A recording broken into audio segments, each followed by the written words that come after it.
Good morning, I'm Steve Johnson, and here's a look at the latest from President-elect Donald Trump has chosen South Carolina Governor Nikki Haley as U.S. Ambassador to the United Nations, first woman that he's tapped during his transition. It's according to two sources familiar with Trump's decision who requested anonymity to discuss the decision ahead of the announcement. Haley was an outspoken Trump critic throughout much of the presidential race. If confirmed by the Senate, she would become the first female and first non-white cabinet-level official in the Trump administration. Holiday travel could get tricky as weather systems in the West Coast area gain strength.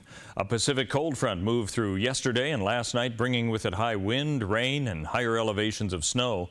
Only minor accumulations were seen with this first system, and now we can brace for the next system, a more powerful storm bringing heavy rain, strong wind, and coastal river flooding. Ryan Sandler from the National Weather Service in Medford says travel over the passes could get tricky over the weekend.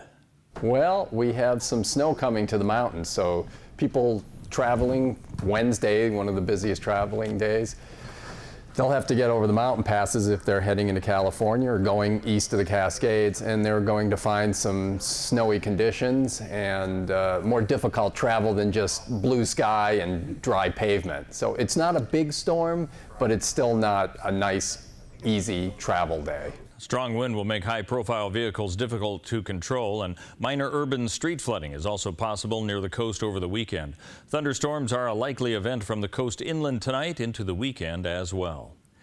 Well, if you're thinking about going crabbing along the Oregon coast for the holiday weekend, you want to think again. Oregon agricultural officials shutting down commercial and recreational crabbing in coastal waters from Tillamook Head along the northern coast to the California border because of high levels of domoic acid found in the crab flesh. The Oregon Department of Agriculture says the ban includes the harvest of Dungeness and red rock crabs in bays and estuaries, off docks, piers, jetties, and in the ocean. Crab harvesting from Tillamook Head north to the Columbia River remains open for now. There's some safety concerns for those who will be cooking their turkeys for Thanksgiving with deep fryers and oil. The use of propane tanks, deep fryers, and grease can lead to holiday disasters. The National Fire Protection Association discourages the use of outdoor propane-fueled turkey fryers because of the potential risk of fire and injury by novice chefs. One immediate concern for Jackson County Fire District 3 officials are fires that can occur when the cooking pot is overfilled with oil and spilling out when the turkey is submerged. And they say that it's an event of a bad situation, and in fact the fire extinguishers you have might not be able to put them out.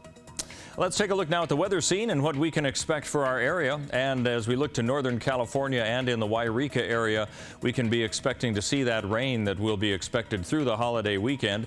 That's expected tomorrow as well as later on. Moving into the Klamath Falls area, rain and snow flurries likely as a possibility as well as we move into the holiday weekend. Heading along the coastal area, expect to see a lot of rain going on with snow flurries as well. As we move also into the area of Bend and the Bend area along the coastal or in the central Oregon area, we can expect to see snow and rain and snow flurries throughout the weekend as well.